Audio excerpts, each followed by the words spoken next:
بسم اللہ الرحمن الرحیم۔ سینئر صحافی فضل الرحمان قاضی اپنے ایک مضمون میں لکھتے ہیں، یہ سن 40 کی بات ہے۔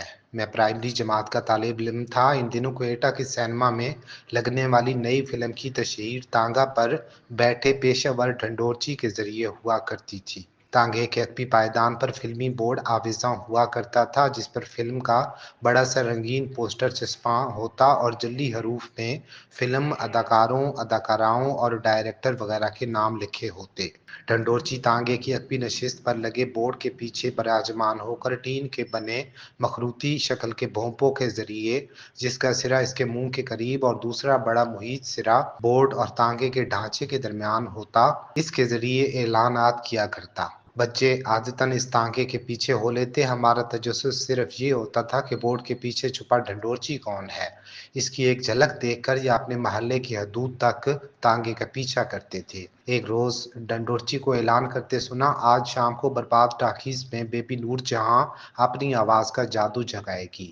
اس اعلان نے ہمیں کھوج لگانے پر ابھارا کہ ایک لڑکی جادو کے کیا کرتب دکھائے گی۔ چنانچہ میں اور میرا ہم عمر محلے دار کھوجی بن کر برباد ٹاکیز میں منعقد ہونے والے اس جادو کے کھیل کو دیکھنے گئے۔ ٹکٹ کے بغیر اندر جانے کی اجازت نہ تھی۔ کھیل دیکھ کر ہمیں مایوسی ہوئی کہ وہاں جادو کا تو کوئی کھیل نہ تھا، البتہ ایک لڑکی جسے بیبی نور جہاں کہتے تھے گانے گاتی رہی اور لوگ اس پر پیسے نچھاور کرتے رہے اور واہ واہ کرتے رہے۔ ہم ہونکوں کی مانند اسے دیکھا کیے۔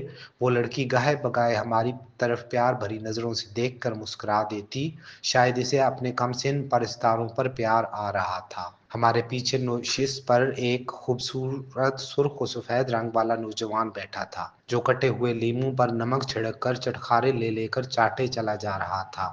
درمیانی وقفہ میں جب سٹیج کا پردہ گرایا گیا تو ایک آدمی اس لڑکے کے پاس آ کر کہنے لگا، خدا کے لیے لیموں نہ چاٹیں، بیبی کے منہ میں پانی بھر آتا ہے اور وہ ٹھیک سے گا نہیں پا رہی۔ کافی بحث مباحثہ کے بعد یہ فیصلہ ہوا کہ وہ نوجوان بدستور اگلی نشست پر بیٹھ کر بغیر ٹکٹ خریدے روزانہ جتنے چاہے پروگرام دیکھے، لیکن اس دوران وہ ہرگز لیموں نہیں چاٹے گا۔